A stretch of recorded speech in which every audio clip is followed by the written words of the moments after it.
happened to that funny podcast girl who would talk to Drake about nothing? And Can you introduce yourself? Drake. What's your first name? My first name is Aubrey. I was named after a cheerleader my dad thought was hot. Really? Yeah. Bobby? Yeah, it's an older name. My other alternative name was later. We do not care. then they deleted the podcast. For some reason, because I guess he didn't like it. I don't know if there was a reason officially. Bobbi Antoine. Dude, Sunny V2 made a video about her 9 days ago, so this is pretty recent, dude. Her name is Althoff, apparently. She's been making videos for only like a year, but I think the Drake interview was like one of her first, which I don't see here anymore. People say she's an industry plant, and her worst crime to me is just not being very fun to watch. Respectfully, peace and love. Let's see why her podcast allegedly failed so quickly. I mean, it looked pretty not failed when I looked at it. 2 days ago, 18,000 views. She's going up. Bobbi Althoff's really good podcast started extremely strong. Really good podcast name as well. Also, Mark Cuban with the dogs out. What is going on here? I didn't even mean to pause on that. This is crazy work. Gaining millions of views with unique celebrity interviews. However, in just a year and a half, her viewership has basically flatlined, with almost 300,000 people agreeing, "I've never seen an industry plant fall off harder than she did." Her career began on TikTok in 2021, making dry, sarcastic content on the topic of being a mother. But is it confirmed that she's an industry plant? Because freaking the industry usually plants musicians. Have we seen any other alleged planted podcasters? I mean, I'm sure they probably exist. It's not like it's a novel thing anymore, but freaking, it's possible. You never know. She'd make only what does it even mean to be an industry plant, though? Freaking, you just have an investor behind the scenes? I don't even know. 6 videos before beginning the really good podcast, to which she'd adapt her dry, sarcastic style. I think we look alike. Kind of, but not really. A little. You're like me in a different font. The snippet quickly racked up almost... Sorry, I laughed at the wrong part. You want to do it again? No, I don't care. Okay, fuck it. Keep pushing. 10 million views. The style was an instant success. This entire interview is like the calmest argument in history, and I love it. The snippets from her next episode went equally viral. I thought she interviewed famous people. Who is this? Did really, really well on David Portnoy. If you've never seen this guy, he's the guy from Barstool Pizza who eats the one-bite pizzas. You guys know the rules. One-bite pizza, you know the rules. That's how he says it. This is the only Barstool content I've ever seen on purpose. So I assume this is most of what they do. Dave Papa's Fritas. All right, get to the fucking point. I've had 2 cheesesteaks and 6 pizzas today. I'm gassed. I'm out. So as you can see, he has a similar, dry delivery style, deadpan comedy thing going on. What he said was hilarious just then. Now go on. He didn't say the fucking thing. I'm done with this guy. Everybody knows the rules. Apparently, he doesn't have to say it anymore. I'm so full. Here we go. One bite every rules. There we go. Thin. That's all I wanted. All right, Jesus. TikTok. So I was like, okay, I guess I have something here. But it was the episode with Funny Marco that compiled 10 million views. The style was an instant success. This entire interview is like the calmest argument in history, and I love it. Mads, do you love it? Aww. Do you love it? The snippets from her next episode went equally viral. The clips did really, really well on TikTok. So I was like, okay, I guess I have something here. But it was the episode with Funny Marco that completely changed everything. That's where shit got funny? Because not only did the segments again pull crazy numbers, but the full episode gained over 5 million views without a single hate comment anywhere in sight. It's rare that 2 people I've never heard of make... Well, that could change in a heartbeat. I even might open another tab on the side right now and let them know how I feel about this. Laugh for an hour straight. This was special. I'm just saying, it's not that impressive. This is hilarious. Marco has found the white woman version of himself. This should be a permanent duo. This is just the most cross-cultural, funny, awkward humor. People loved the honest branding of new episode whenever I can get someone to agree to let me interview them, the next of which being a very important person. Bro, she's so real for that. I, too, cannot get people to return my calls and be on my podcast. That's so true. I have no friends. My video with Marco went very viral. Yeah. Very viral. Then Drake liked one of the videos I had uploaded.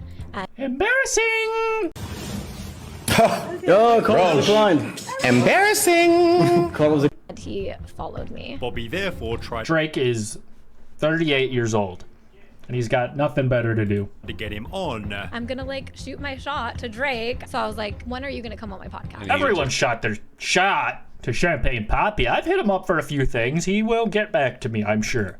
He said, yeah, he was ready to do it. Landing Drake as her 4th ever podcast guest. From Fourth. an entertainment Big number standpoint, 4. the episode was basically perfect. Not only had she landed Drake, who never does podcasts, And they did it in a bed, which, you know, some women would kill to be this close to Drake sleeping.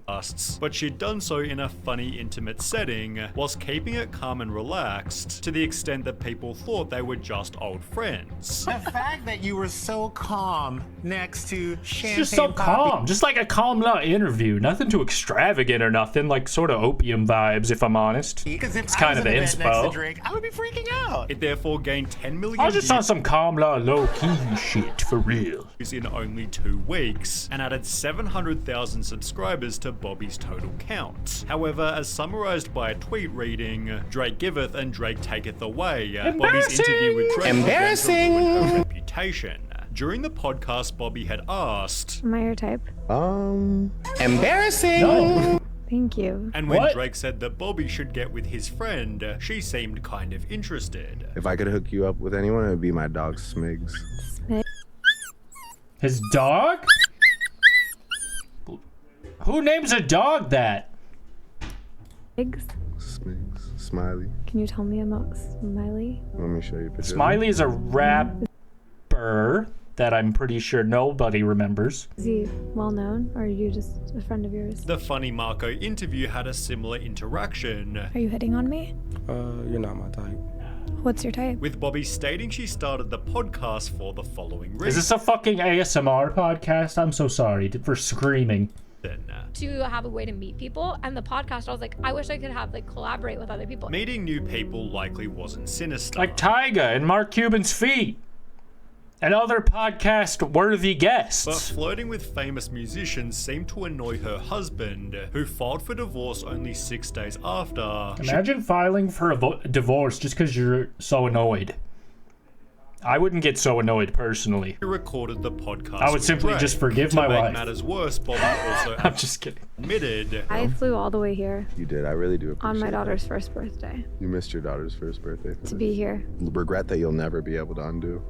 Yeah. Horrible parenting. This is deleted. This podcast got deleted. No one remembers this. showing she was kind of ditching her family for social media fame. Is it kind of strange to anyone else that this woman who is married with children is constantly asking during these interviews with these rappers if basically they would go out with her, if basically they would sleep with her, if they like her? She'd confirmed the divorce in a TikTok post. It is kind of weird, but I don't know. Not in like a despicable way or a way that I'm like judging it. It's just like easy content, I guess, that it's like also who else is sort of has the opportunity to do that. So I mean, maybe there is something there or something. Maybe she is the person to do it, but I don't fucking know, dude. With comments stating celebrity status always ruins the best things in life. On Reddit, people stated, she got famous and he stayed the same. Few marriages survived that, whilst the rumors likely didn't help. Did Bobbi Althoff cheat with Drake quickly became a mainstream narrative. Suggesting a conspiracy was when Bobbi deleted the podcast, with Drake and Bobbi both unfollowing each other on Instagram. Dave Portnoy from Barstool Sports therefore Dave sent her Pizza a Man! text. My girlfriend says you hooked up with Drake and got divorced. I am saying that In is that order? Embarrassing. Or, I mean, it's important. I'm trying to get a clear picture here. not true. Bobbi replied, I'm not commenting publicly, but off the record, you're right, that is not true. Wait a She second, I'm right, that is not true? Can you be more confusing if you tried? I don't know. shared the text to her story, Is this a bit? adding, I did not want to do this podcast in the first place, and now so much negativity is coming from it. I'm going to leave it alone after this, but this is the uncensored DM between Dave and I, although despite denying the rumors, the narrative was set. Bobbi Althoff left her husband to thot around with rappers. Would you date someone that looks like me? Because there's just a person What does that mean? like looks exactly like me. They have a twin. Maybe. If I had a twin, Maybe. would you date them? If she was like cool and like, you know. The damage this did to Bobbi's image could be seen on her husband's Instagram, with comments reading, "Sorry that your ex sold you out for clout and fame," after which everything Bobbi did Is this really that deep? I mean, freaking, she's just asking like stupid ass tabloid questions like, do you but I guess it is about her, so it comes off different, but I mean, it seems like it's content, no? it became some kind of drama. For example, she'd do a podcast with Little Yachty, with people calling her ungrateful after she said this. I walked into his house and it was super awkward because like he's really kind of awkward. He didn't even like say hi to me. He's just sitting there with like his 2 assistants, and then he comes up, he's like, First of all, I'm so sorry, if your whole gimmick is being awkward and you're calling him awkward, what did he do? What did he do? Little Yachty? oh hi, gives me like a hi. This. I walked into his house and it was super awkward because like he's really kind of awkward. He didn't You're literally the awkward lady. That's you. like say hi to me. He's You're just Madam sitting there with Awkward. like his 2 assistants, and then he comes up, he's like, oh hi, gives me like a half hug, and I'm just like hi, then goes back to his spot, and I'm like, dude, I don't even want to do this. I'm texting my friend like, Ashley, I need to leave, this is so awkward, I don't want to, like, what am I doing here? She wants to make awkward content and then puts Yachty on blast. Shaking my head. Gave her a platform and now True. she Which I guess if you really just take a step back, that is the same thing both ways. So you're damned if you did, damned if you don't. Maybe that's just what he felt like, and that's why he was like, are you gonna prank me? I don't know how to move here. shitting on shit. y'all. See what happens? People then claimed that her fast rise to fame was orchestrated by her management company, I'm pretty sure somebody at WME started help pulling the strings to set all this in motion. who also managed some of the people who appeared on Bobbi's show. Well, you got a great agent, and you got a great agency, and you got. This is insane. Bruh. Look at this dude. He's sitting like he's on the beach, but he's like in a parking garage in the back rooms. Great guess. Bobbi simply trolled the claims, but there were other inconsistencies. For example, she constantly claimed that she was broke. People think I'm joking about being in debt. I'm not. Like, I put every penny I had into this podcast. And told Mark Cuban this. I don't have any money. None? At all. I have debt, actually. You have debt? How much debt do you have? Like $20,000 of debt. Then further added in her Rick From Glassman what? podcast. Every time a credit card maxes out, I have An to angel switch gets to his another. wings. I have like 2 cards maxed out right now, so I don't really believe you. I feel like this is a bait. hoping to pay them off soon. However, people realized she spent $500 on Chloe sandals. She is not broke, she is broken. Also noting that her husband Well, was and a to play advocate for the devil, I mean, broke people do not make the best financial decisions. Freaking, if you've ever known someone who's just bad with money, will impress you with how much worse they will get with money, given more of it and time. millionaire who had 170,000 students who'd bought his $43 course. Eventually, Bobbi also revealed that the podcast wasn't serious. So when you interview these Super people, unserious. you're not Bobbi necessarily. No, yeah, I'm We did know that. just like a really dry person. Deleting more of the magic that first made her interesting. We mentioned that when she first interviewed Marco, there were no negative comments. However, 3 months later when Reddit asked thoughts on Bobbi Althoff, there wasn't a single positive comment. Annoying ASF and not funny at all. I can't stand her, don't find her funny, and find it odd that rappers are always her target, to pick on like she's better than them. Gives me the ick. I watched a few of her interviews. I just don't find her funny, or charismatic enough to pull off the shtick. I can see why she's popular though. These people are clearly just haters, and this is where I switch to the other side of the fence and defend my queen. You guys don't know what's good. Itself is boring. The episodes also lack direction and a central theme, probably because they only consist of small talk. The podcast fails to deliver anything substantial or thought-provoking. Instead, it provides a glimpse into how celebrities behave in casual settings, which may seem intriguing to some, but ultimately failed to engage me. Another person said that Bobbi's podcast sadly points out how real hip-hop journalism has been practically erased, while even funny Marco began to critique her show. With me, it was like, I think you're funny, Marco, but let me learn about you. Like, trying to figure me out. But now it's like the interviews, I think they're like, she's trying to shit on people. And when I watched the interview, I was like, damn, that was pretty bad. As mentioned, she was... It does seem more like an Eric Andre show type of prank, awkward show situation, but it also doesn't really interest me that much. And I kind of agree with some of the criticism. I feel like they might be going harder on her than they would on someone else just because she's annoying or something. Like, her character's annoying. I don't know, without sounding like I'm shitting on her personally, but fucking...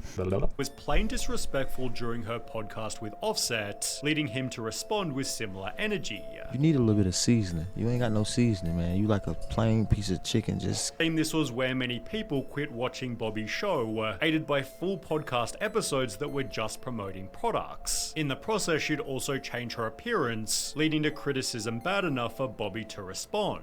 I am so tired of all of the comments of people saying she ruined her face. The only thing I have done to my face is that I have a little bit of filler in my upper lip, okay? I do not have cheek filler. In a different video, who cares?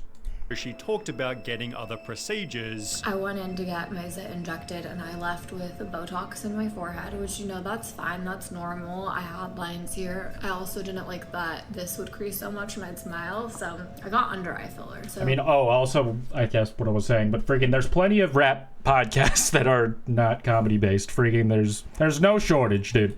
There's never been more. Strangely, however, this only makes it even more awkward and less entertaining, as it feels like any other normal podcast. How old are you? Me, I'm 21. You're 21? Yeah. Oh, you're so young. I'm a baby still. Wait, I didn't realize you were so young. No. I thought we were the same age. Now I feel really old. How old are you? I'm 26. You're not really old. This entire interview feels like they are making small talk while waiting for something. She'd also do an episode with Dax Flame. They're waiting for big talk. In which she was way ruder than any other podcast. What is something fun that makes interviewing someone fun for you? Just having good conversation. Okay, yeah, I love good conversation. Do you? Mm-hmm. Dax Flame, the GOAT. Couldn't tell. This genuinely was not even an interview. This was like bullying the nice kid and making him feel horrible in any way. Then 2 months ago, she did this video here. I mean, it can be kind of weird if you're both doing like a reserved, awkward character type thing. I mean, Dax Flame is, I think, always like that, but I could see how that would be hard for them to go off each other. Which, judging by the dislike ratio, was yet another doozy. And then I saw this video of a girl talking about how much she made from her podcast, and I mentally decided that she made like at least $300 a year on her podcast alone, and I was like, that's what I need to do next. Like, I need a podcast. I saw how much someone made and thought, that's what I need to do. Wow, what a passionate and inspiring individual. Toward the start For of real, her career, dude. Bobbi I need to get rich and powerful. Not more money, like though, Michael and that's all that Bublé. matters in the world, but it seems that's now her actual philosophy. I didn't grow up with money. I am on a lifelong journey to get money. I love money's nice. It's amazing. Ever since Oh doing my the gosh. interview, Bobbi's viewership has significantly slowed. Her reputation is far from perfect, whilst her interview style has simply gone stale. I mean, I guess at least she's upfront about it from the beginning, dude. We don't want another Finn McKenty situation on our hands where she LARPs as a music review channel. Just if you're about the bag, just be honest and people could choose to watch it or not. Shout out Sonny V2, dude.